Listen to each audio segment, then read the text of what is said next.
উদ্বোধনের আগেই সমুদ্রের ঢেউয়ের ঝাপটায় বিধ্বস্ত হয়ে গেছে কুয়াকাটা সৈকত লাগোয়া সড়ক। অপরিকল্পিতভাবে সড়কটি নির্মাণ করায় এমন বেহাল দশা হয়েছে বলে দাবি এলাকাবাসীর।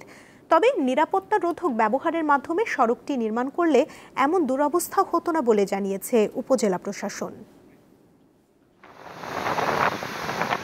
বঙ্গোপসাগরে গভীর নিম্নচাপের প্রভাবে অস্বাভাবিক জোয়ারের তাণ্ডবে গত ২৯ মে ধসে গেছে কুয়াকাটা সৈকত লাগোয়া ১৩০০ মিটার সড়কের ১/৩ সৈকতে পর্যটকদের চলাচলের সুবিধার জন্য সড়কটি নির্মাণের উদ্যোগ নিলেও করা হয়নি কোনো ফিজিবিলিটি স্টাডি।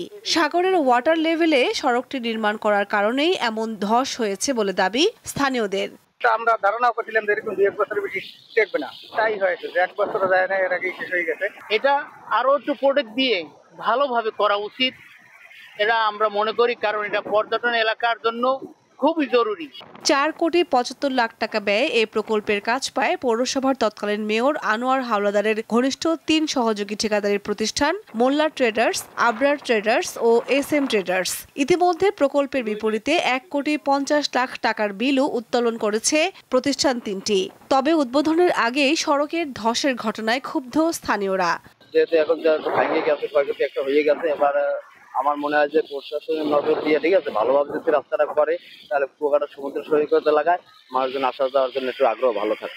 সড়কটি ধসের পর উপজেলা সহকারী কমিশনার ও কুয়াকাটা পৌর প্রশাসককে আহ্বায়ক করে ৫ সদস্যের একটি তদন্ত কমিটি গঠন করেছে উপজেলার প্রশাসন।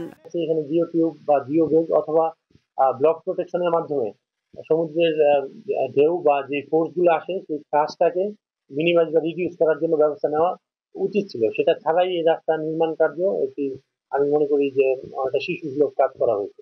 কোটি টাকার প্রকল্প নিয়ে এমন দায়িত্বহীনতার দৃষ্টান্তমূলক ব্যবস্থা গ্রহণের দাবি স্থানীয়দের। দীপ্ত বার্তা কক্ষ।